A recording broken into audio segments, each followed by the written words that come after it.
biggest problem in the markets that we're in, and I think in the industry more broadly, is staffing and retention. The restaurant business, like any business, right? The core of it is the people that the business run every single day. You are improving yourself and your business every single day. How do you find that improvement? I think the most impactful have been mentorship from other people in the industry. I listen to a lot of podcasts. I like The Game by Alex Hormozy. What would be the first business that you would start tomorrow? Something I've really enjoyed doing. Welcome to the Art of Kaizen for Entrepreneurs, growing 1% everyday podcast. Hello and welcome to the Art of Kaizen for Entrepreneurs podcast, where we discuss how to grow 1% every day in both business and in life. Today, we have Bryce Harrison, the owner of Cheese Louise in Northern New England. Started in 2018 with a food truck, Bryce and his partners have evolved into 3 locations, now awarded for Best in New Hampshire, Best Food Truck, and Best Sandwich. This young individual went from food truck to be on Good Morning America. Super excited to be able to sit down and talk to you and be able to get your story of how your passion project became a multi-location franchise. Bryce, thank you so much for joining me today. Thanks for having me, Kyle. Yeah, man, we were going a little bit into the backstory before we got live here, and it's just an incredible thing you and your partners have built. Can you give the listeners a little bit of a background of how you started, where this whole crazy idea came from, and how it flourished into what it is today? Yeah, absolutely. So Cheese Louise really started in college for me and my 2 partners. We were actually at 3 different schools, quite spread apart, but all grew up in this small mountain town of North Conway, New Hampshire. Which in the summer just becomes that absolute destination for hikers, vacationers, and people just looking to enjoy the outdoors. And, growing up there, really your summer jobs in high school and college are, work in a restaurant, work in a hotel, or, maybe work at one of the ski mountains. So, all of us had various service industry jobs. And, in college, really got excited about the idea of starting something for ourselves and working together as friends. So, we started to look around and decided that food truck would be a really good way for us to get into business together. We were excited about the concept of, working closely in the service industry and bringing, food truck culture, which we'd all experienced at our college campuses, to our, small mountain town. So we started looking around at different concepts, decided on grilled cheese as something that, we felt like we could do exceptionally well and that no one else was really specializing in. There's not like a national grilled cheese chain. Everyone has one on the menu, but it's, I don't know, kind of relegated to like the kids menu or the picky eaters section. And so we really saw like an opportunity there to, build a brand around a product that like everybody loves, right? Everyone's had a grilled cheese as a kid. It was that warm, on a snow day, or you're sick and you come home from school, mom or dad makes you a grilled cheese and it just, brings that comfort. So we decided to build a concept around, that really a simple menu. And that was advice we got early on, was just like, don't try to do too much, do one thing, do it really well. And, the success will come. So that was kind of the foundation of Cheese Louise. And then, as we got into it, we started to learn the lessons, right? You get really excited about something early on, and you're up at the top, right? And then, the reality valley comes in and it gets hard, and we're working, I think we're probably 10 to 15 hours a day in the trenches, just figuring out how to operate a food truck, right?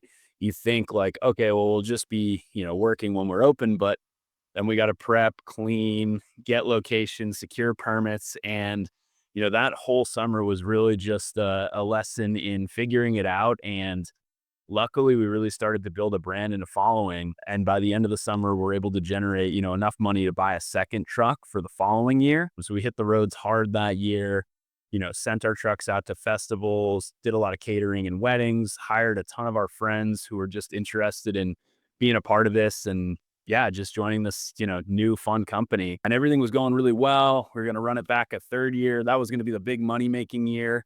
And then COVID happened and everything kind of shut down, and our festivals, our food truck business really, just went from a full schedule to cherub crickets, a few events, and we really had to pivot. Luckily for us, we had this commissary space on the Kangomagus Highway, which, is a huge tourist route. We figured, a lot of things would shut down during COVID, but hiking and the outdoors really stayed open. And so we really took advantage of that, where a lot of restaurants, had these big indoor dining rooms that they had to shut down. We were able to really pivot and have a ton of outdoor dining and outdoor space, and just opened up a window and tried a lot of things over since then that haven't been like overnight successes and, haven't built up. But this, we really just opened the window and, the people started pouring in.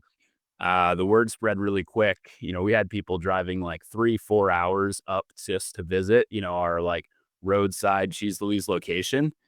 And, this was kind of the first time I think for my partners and I and anyone in the company where we really saw this as maybe more than a food truck, more than a summer business that we were running in college. And from there, we really started to open our eyes, pick our heads up a little bit and say, okay, like, where do we want to go with this? Do we want to enter the restaurant industry? And if so, are we going to do it in our hometown or do we want to look elsewhere?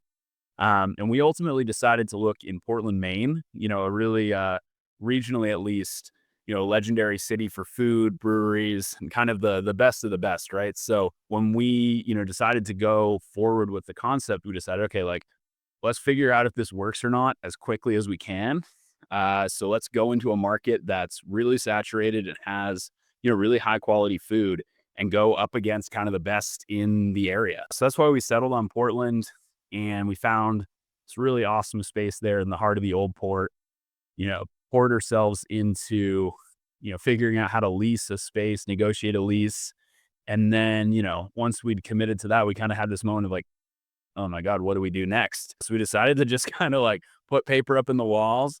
And we literally lived in this restaurant space for like 2-3 months as we built it out, did a lot of the work ourselves. Luckily, one of my partners, James, is a really crafty guy, and was able to do a lot of our remodeling and construction. And in a couple of months, we were able to open up into, the summer of 2021. We really tried to just spread the word. We had this big grand opening party. And, similarly, once we were open, we were really into the heart of the summer. And I think, COVID was a bit of a down time for the restaurant industry. So like a new restaurant opening, kind of like a more positive story really drew people during that time. And, our first summer was just a huge success. Again, a lot of lessons to learn as, we hadn't really run a full restaurant with seating, a bar before, but, we luckily had an amazing team that, helped us figure it out and, really set the course for, what Cheese Louise is becoming, which is, a multi-unit kind of fast casual restaurant concept. We've expanded now to Portsmouth, New Hampshire. And then we actually kind of full circled back this past summer to North Conway, where we just opened kind of our flagship location. It's like a 3,600 square foot Cheese Louise restaurant. And, it's really something special. Like James did such a good job building this out. And it's really nice to kind of bring this back to our hometown when we got started. And, it's still a lot of the same crew, a lot of the same, friends that joined the company, again, kind of as like a fun college summer job now, work with us and, are managing and overseeing, key parts of the operation. So I don't know, the story so far has been one of a lot of friendship, a lot of learning, challenges along the way, but overall, just, we're, I think, really lucky and excited with, where we've been able to grow this. Bryce, and just a beautiful, beautiful overall story. I mean, first of all, congratulations to you and your partners for the development that you've gone through. One, second, the tenacity that you guys have, right? To start something of this out of college, right? Which everyone knows if you guys have gone through college, it's not a walk in the park. You're still doing things in school, right? As they're running this food truck. Right. So they develop a food truck, and then instead of just saying, okay, we made some revenue off this, let's go buy beers and hang out at the college, they said, let's buy another truck and let's evolve and let's develop. And it's a great lesson for all of the entrepreneurs and business owners listening to this right now. It's that where you put your attention is where you're going to find your success. And they've put their attention in developing Cheese Louise into something much more than just a food truck. And it came in flourishing even after COVID. To say that you guys hit the time of COVID where we lost about 30% of our restaurants across the US, you guys focused in on creating a brick and mortar, breaking the mold, opening up your window so that you guys can do more of a fast casual drive up type of food, and then having so much success there that you went completely across the United States to a totally different part of the world and started a brick and mortar, your first brick and mortar location, and then be able to build that brick and mortar location to now be up to 3 locations. It's a beautiful story. And the amount of tenacity, fortitude, and just general entrepreneurship that is needed. Every time that you're telling me like it was hard, that's you being an entrepreneur, man. That is you taking it to the chin and making sure that it doesn't stop you from progressing and hitting the goals that you want to go. And I got to ask, now that you guys have 3 locations, are you still doing the food trucks? We do actually. Yeah, we've really at this point, our food trucks, we do big festivals. So we do music festivals. We use them also to kind of explore, new areas and new potential locations. And then catering. We do weddings, corporate events. That's really the meat and potatoes of the food truck business.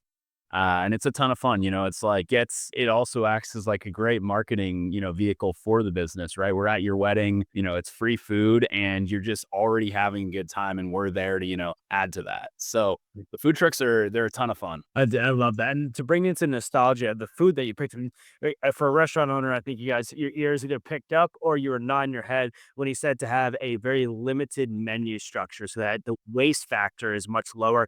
The employee, staff, or an organization, and the opportunity for error is much lower, right? He's able to streamline his processes, know his cogs, know his waste, and understand exactly what he's going to get in return for his business because he doesn't have 10,000 menu items on his menu. It is grilled cheese and variations of grilled cheese. I'm looking at their food, some of your pictures right now on your website, and this stuff looks awesome. If you guys have a chance and you're online right now, go to eatcheeselouise.com. Check out the site, check out the location. This stuff is looking super powerful. But Bryce, I want to dive into a little bit more of your entrepreneurial journey and understand a little bit of, what you saw. Obviously, you started this as a college project, but as you're starting to build it, you start to find your success. Was there a problem you saw in the hospitality industry, especially coming out of COVID, that you guys were looking to solve? Was it the fact that people were so disconnected from the consumers, and you guys wanted to create a better connection with the combination of your food trucks and your brick and mortars, or was there anything that you saw specifically that Cheese Louise was looking to solve in that food and hospitality industry? But I think actually the biggest problem in the markets that we're in, and I think in the industry more broadly, is staffing and retention. The restaurant business, like any business, right? The core of it is the people that, make the business run every single day. And, you walk around still, even any of the, markets we're in, and every single place on the block has a, now hiring, we're hiring, and you talk to other restaurant owners. I'm sure 9 in 10 people you talk to in the restaurant industry say, hey, what's your number one problem? Oh, we can't find staff. No one wants to work anymore. And there's these narratives out there that I think COVID really accelerated around, oh, this new generation doesn't want to work. And I don't think it's true. I think the reality is a lot of these restaurants and a lot of these businesses are built on a model that isn't sustainable in a post-COVID world. And the reality is it's not that people don't want to work anymore. They just don't want to work for those businesses because, they're not paying well. They're not providing an environment people want to work in, and they're not focused on their team. So for us, kind of where I see our key differentiator as a business so far has been on really prioritizing the needs of our team. Myself and my partners as owners, we see that as our number one focus. Some people might say, no, you got to focus on your guests. We absolutely focus on our guests, but for us, our priority is on our team. The reality is, like, I'm sitting right here talking to you. I'm not serving our guests right now. The people on my team are serving our guests every single day. And so my focus needs to be on making sure their lives, their work is, as easy as it can be and as fulfilling as it can be, and that they're, well compensated and taken care of.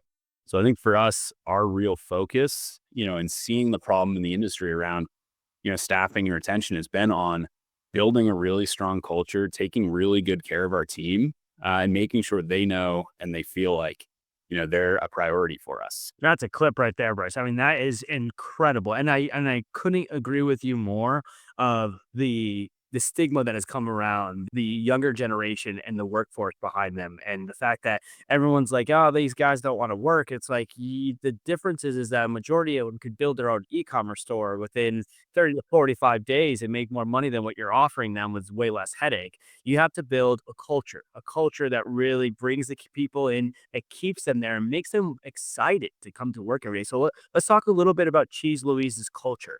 How is the culture there? If you go into one of the locations and say, I'm a brand new customer, I walk in, what am I feeling? Yeah, for us, really, we prioritize our culture around, three things, right? Authenticity. So we want our team to really be able to show up as themselves to work, right? Um, Playfulness, right? So like, we also want to have fun. Like grilled cheese isn't complicated. Like you said, that's part of our model, right? It's food anyone can make and anyone can enjoy. And the key there is like, we're playful in all things we do. If you read some of the descriptions or some of the names on the menu, it's supposed to make you laugh a little bit. And we hope that, our culture embodies this, when you step in. Hopefully our team's, authentic, they're engaging with you, they're, and finally they're curious, right? Like our goal is to maintain like a high level of curiosity as a company. Ways we do that, we internally just ask ourselves all the time, like, is there a better way? We're really constantly curious around the way we do things, and hope that this extends to everyone on the team, right? We want, I don't know, like I'm sure anyone that's worked probably in a restaurant has been met with okay, well, why do we do it like that? Well, that's just how we've always done it, right? And like, man, I really hope, that nobody at Cheese ever gets that answer. Hopefully there's a reason why, or the real answer sometimes is, we just did it that way because that's how we did it, but I don't know if that's the best way. So, similarly, when guests come into our restaurants, we really hope that our team engages with them in a curious way, right? Asks questions, gets to know them, like takes an interest in the people that they're serving every day. And, in their coworkers, right? I think, a combination of this authenticity, playfulness, and curiosity really have kind of built the foundation of our culture. And that's how I try to approach my work and, approach the people I work with and the people we serve. Restaurant owners, entrepreneurs, look at the factor that when I asked him about his culture, he instantly knew the core values. He instantly could represent this is how my employees act. And he did it in a way that was focused around his employees, employee-centric ideology. Because Bryce, you're 100% correct. You're not serving the food. You're not talking to the customer. You might be, right? You might be talking to some customers here and there, but you're not doing it all day long, every single day. Your staff is, right? So to represent the care and the compassion that you have for your staff so that can be resembled to the customers is how this business structure is supposed to go. It's how we're supposed to do good business. You have great employees, you treat them right, they treat your customers right. Such a beautiful system, man. And to hear how you guys have, even as a young entrepreneurs, right, you have these structured core values that you put into place that not only say how you act to your employees, but also how people feel when they come into your location. They should feel the fun. They should feel a level of curiosity, right? Like, oh, why is it named that way, or something a little. Yeah, I love that. Let's dive into the customers a little bit, right? So obviously, you brought up grilled cheese is normally on the kids menu, right? It's usually something that you're seeing a lot of kids. Do you have a majority of families? Is this a big thing for like college students? Who is your main customer, or your ideal customer that's walking through your doors right now? Yeah, it's so funny. Like when we started, of course, I feel like this is such a classic mistake like early entrepreneurs make. And like, I don't know, people will come to us often, oh, we're starting a food truck or we're starting a restaurant. Like this is who our core, customer is going to be. And so often it's just their peers. So for us, like starting out, we were like, oh, our core customer is like cool college kids. And so we, initially kind of designed our marketing and our menu, et cetera, around that. And the reality was like, we didn't do the market research, and anyone could have told us that if we were opening a food truck in, the Mount Washington Valley, our core customer is going to be, local families and visiting families on vacation. And over time, we're stoked about that. We, have really, recognized that, yeah, the core demographic that supports Cheese Louise, is families, local people working in, the kind of downtown hubs that we're in. Some of our shops do, a late night program, which definitely skews a lot younger. They'll be open until 2 a.m., serving people that are coming out of the bars. That we call Cheese Louise After Dark. That's a bit of a different brand and a different segment. But our real, meat and potatoes core customer, are like families and community members. Have you pivoted at all? Right. So as you said, and this happens in every business. I can't tell you, from home improvement to restaurants, all of them combined, they do the same thing that you just talked about. They start their business with hey, I'm looking to solve this problem in the world. This is the solution that I have. And I think this is the right person because I had that problem and I solved it. And it's based around emotions, it's based around their personal ideology. When you put that into the market actually determines who likes your stuff and who doesn't like your stuff, right? And so you found that the families are really the core, especially these traveling families are a big core. Did you make any pivots in the business when you started absorbing this idea? One key decision we had to make, we would get feedback, initially when we kind of assumed, our target market would be a lot younger. Feedback we got from peers and friends was, oh, well, yeah, we'd love to go, but the price is, expensive. And what we realized was and at first we were like, oh my God, like, should we lower our prices? Right. That was our initial reaction. We're getting this feedback from our peers. Should we lower our prices? Then we, crunched the numbers, looked at it, and kind of were faced with the decision of, okay, well, if we want to do that and make this business feasible, we'd have to then, compromise on the quality of our ingredients or the amount of ingredients. And that was a really key decision for us to say, no, we want to stick to a really high quality product. For grilled cheese, it's cheese and bread, right? You need to get really high quality bread and high quality cheese. And then any additional ingredients, right? It's really a focus on quality there. And, we decided to, stick to the fact that, look, if we're going to serve really high quality ingredients, pay our team well, it is going to be, more expensive than the grilled cheese you see on, a family restaurant's menu. And the reason for that is we're not using American cheese and white bread. And I think communicating that value to our guests, the reality is, like, a lot of younger people, college age, et cetera, in their 20s, probably are looking to save a buck and are willing to compromise a bit on quality, but it wasn't something that we were willing to do on our product. And so in that way, just kind of our pricing and the product really focused a lot more on, people with a little bit more disposable income that cared, about the quality of the food that they're eating. And then I kind of moved our customer profile, significantly older than, we were initially thinking. And I think for the best. For the best, for sure. And it seems like it's just leaned into what was already functioning, right? Like they were coming in, they were making a purchase. The younger ones were complaining about the price, which anybody under the age of 25 would complain about a price about anything, 100% Good. Listen, Bryce, you've had an incredible story. I mean, to break this down, to go from a food truck to now 3 locations and still doing catering with the food truck, to be able to articulate your core values like you do, to build a staff that is retaining like you are, and to understand the consumer base and to lean into, no, this is what we know is true. We want high quality. And if this is the consumers that love high quality, we're going to lean into those consumers, has built such an incredible brand and something that I could see being franchised all across the US. And I hope and pray that you find massive success in your near future. So let's pivot into the future a little bit. What is your guys' plans for Cheese Louise into the next 1 to 3 years? Are you guys looking for multiple new locations? Or you could drop in more food trucks? What does this look like? Yeah, we are certainly, keen on growing. And like you said, like, I also see Cheese Louise as a concept that really has legs and, can fit into a lot of markets around the country. So, our ambitions are, high. And in the short term, 1 to 3 years, we really want to open probably, 2 to 5 more locations in the New England area and start to experiment with franchising. All of our stores have been company owned to this point. We expect our next few to be as well. But as we continue to grow, we see Boston as, a big market that's on our horizon. We're, considering a couple of opportunities in that area right now.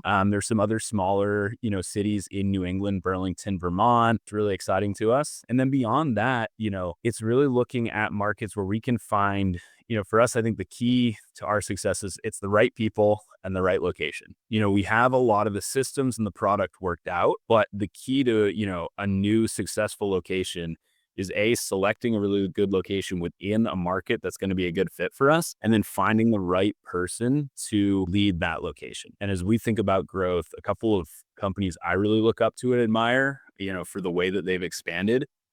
Chick-fil-A has done an exceptional job here. They have, a position, essentially it's a franchisee or an owner operator, and almost it's like 99% of these, 3,000 people have, started their career at Chick-fil-A as a team member and then worked their way up into this position. And that's how I'd like to see Cheese Louise grow, whether it's through company-owned stores or, franchising, is, empower some of the people on our team who know the model the best, understand why it works, and have already demonstrated that they, can learn and grow within our organization, to give them the opportunity to I guess pivoting a little bit into why is it good? Why in my mind is it worth taking the risk to be an entrepreneur?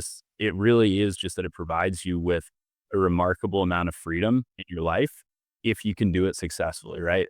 It can give you some control over your time, more control over your finances. And that's a really unique opportunity I feel lucky to have had so far. And, I'd absolutely love to share with people on our team who have helped us, build our success so far. So when we think about growth, it really is just a factor of, the people on our team, and then finding locations that they want to go open one of these restaurants in, and then supporting them to do so. Bryce, you can just hear from your ideologies as well as just the overall tone that your compassion and care for your staff and the business operation that you put together here is immense. And it's beautiful to see. We talked to thousands of restaurant owners, and some of them have restaurant owners because they had extra cash and they wanted to own a restaurant. Some of them were chefs that really wanted to get their food out there. But for you guys as a partners and for a unit to come together and say, we're going to build something now that we know is going to be successful because we can see the numbers, but then to go so wholeheartedly into it is such a beautiful thing, and really an incredible story.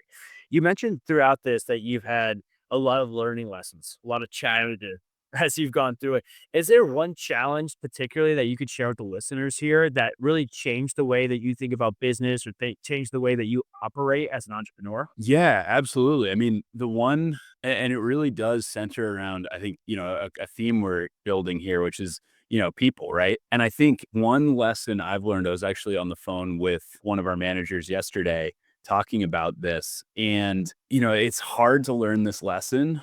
I'm an optimist. I see the best in people. I think that's probably one of my biggest strengths. I see people often as more than they see themselves, and encourage them to, become a better version of themselves. And that sounds really good when I say it like that, but there's I think with any strength, there's, a flip side to it. And there's a weakness that, I don't know, often gets ignored or not focused on. But I think the less Can't lose weight unless you're told you're fat. You know what I mean? Exactly.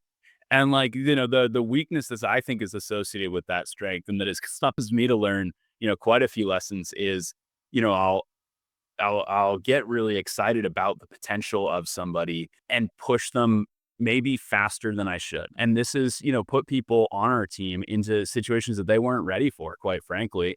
And I wasn't ready to support them in. But yeah, this optimism in people, remarkable strength, but, is certainly in my experience so far, we've promoted people that weren't ready. And then, the unfortunate reality is they weren't ready for the promotion. They're put into a position that they weren't ready for and really struggled. And, the best outcome there has been we've been able to kind of talk through it and move them back into a position, or, work with them to get them there. But sometimes, it's too little too late. And we've definitely had a few situations where we put someone in a position they weren't ready for, and, had to part ways because it just wasn't working out. And I think, at the end of the day, that's my responsibility, right? Not anything on them. I feel like that's a lesson I've been really those are the hard lessons. It's easy to make, it's not easy. It sucks when you make mistakes that, makes you lose money, or, you lose guests. But I think for me, the ones that hurt, or I still, think about, are, some of the mistakes around the people on our team, where I'm learning as I go. And I try to say this all the time to people on our team, is I'm right here with you. I don't know exactly what we're doing. I'm learning as we're figuring this out. And sometimes the costs of that learning, when the costs of that learning have been, the well-being of people on our team, that those are hard lessons. Super powerful lesson for everybody listening, seriously, because we all go through it, right? From if you are a home improvement business, if you're a restaurant owner, any type of entrepreneur you're trying to get a staff member to get the best that they possibly can. And any coach sees the same scenario. Like personally, I'm a professional paintball player. I coach a bunch of people and I run a marketing agency. I see it on multiple different structures, and I couldn't agree with you more of how much it hurts. Because, Bryce, I think we're a lot alike in the sense that we really do care about people. We want people to develop. We want people to strive. We want them to be better than they can ever expect out of themselves. But there is pressure to do those things. When one of the questions I'm going to ask you a little bit later is Atlas Shrugs, and the pressure of being a business owner, pressure of being a manager, pressure of having to deal with the people around you, having to cater to them. Sometimes it's too immense, and pressure can either make a diamond or it can crack and crumble you, right? So it's very difficult. But to hear your compassion about your employees and your people through that process, and to take ownership of, like, it was my fault 100%, is such a beautiful thing, right? As another entrepreneur looking at you side by side, it's a high level of respect for you, the way you see your staff and the way you see your business. I got to ask you, how do you find your improvement? How do you find your Kaizen? So for the listeners out there that haven't heard the term before, Kaizen is a Japanese business philosophy that means 1% progression every single day in both business and in self. It's a slogan that I live by. It's a slogan I've built my company around. And it seems like for you and your partnership team, Bryce, that you guys are constantly improving. You're constantly getting better. You're moving either through the market, or you're moving through your locations, you're dealing with through your consumers, whatever it might be, but you are improving yourself and your business every single day. So my question to you, Bryce, is how do you find that improvement? What do you do to find your Kaizen? Are you watching podcasts and watching YouTube videos? Are you hands-on every single day in the business? What do you do to find your personal improvement? Yeah, I guess, for me, like you mentioned a few of those things, like, I've found some really good mentors, people that are kind of further down the path than I am. And that's been really awesome. There's a few people, Johnny, who built the flatbread company, and a guy, Alex, who runs they called the juicery. They do like juice bowls and stuff. But, both of these guys have been really awesome for me to bounce ideas off of. My dad worked for years in the restaurant industry. So I feel like I've been really lucky to have, a number of mentors in the restaurant industry, and then more broadly in like hospitality and business that, I don't know, they've learned a lot of these lessons along the way. And when I'm struggling with something, they'll often put it in perspective. It's like, oh yeah, totally. Like, I remember that was a problem. And it sucks to be where you are, but you'll laugh about it one day. And then, go on to suggest, hey, maybe you read this book, or, listen to this podcast. It helped me a lot to work through this issue. So I think, the most impactful have been, mentorship from other people in the industry. I listen to a lot of podcasts. I like The Game by Alex Hermosi. Yeah, really. And he writes a few really great books as well.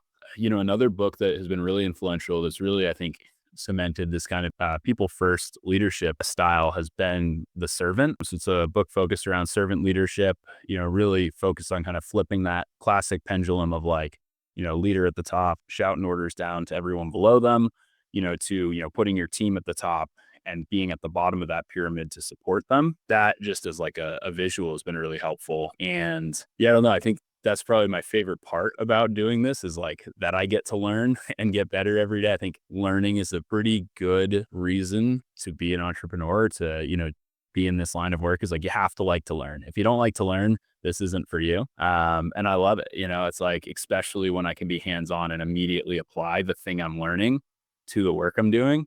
I think that can be kind of an off-putting part about like the school process for a lot of people, as you spend so much time in school. And it's like, when am I going to apply this? Right. Like, and it's hard to retain something when you don't. But I think, in the process of building a business, you have so many opportunities to apply what you learn. And at the same time, I think a lot of people will spend way too much time learning and not applying. It's just like you kind of get that like satisfaction from learning something, but that can sometimes be enough to like satiate you. So I think there's a balance between, like, I guess, to get that like Kaizen, right? It's like input and then output, and matching those two is really important. Like, there's been times where I feel like I've been on both sides of that, where I'm like just spinning the wheels, trying to do something, but don't have the knowledge to like get it done correctly. And alternatively, like I'm putting off doing the thing because I'm just trying to learn about it. And it's like, okay, I should have probably started acting by this point. A beautiful outline of that. And I couldn't agree with you more. Mentors and having someone to turn to that's been already down the path that you have to give you some prudence and give you some actual positive guidance on what works and what doesn't work is extremely powerful. But I love what you said about, the combination of the knowledge development and the execution, like the separation that those are, but the necessity of both of them, right? We can't constantly learn and never execute. You can't constantly execute without learning. So to see your progression as an individual is super, super powerful. And the whole team that you guys have there, again, I can't say it enough. I think you've built a beautiful story and an incredible business. I have one last bonus question for you, Bryce. Have you ever read the book Atlas Shrugs? I actually have, yeah.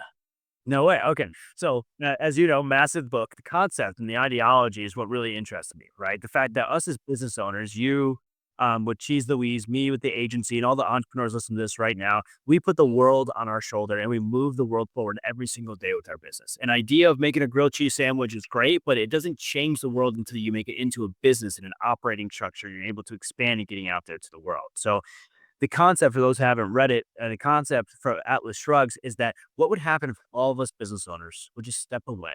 What if we just walked away from our companies? Your shop would still be there, the cheese and the bread still rocking and rolling, but there's nobody running the business anymore, right?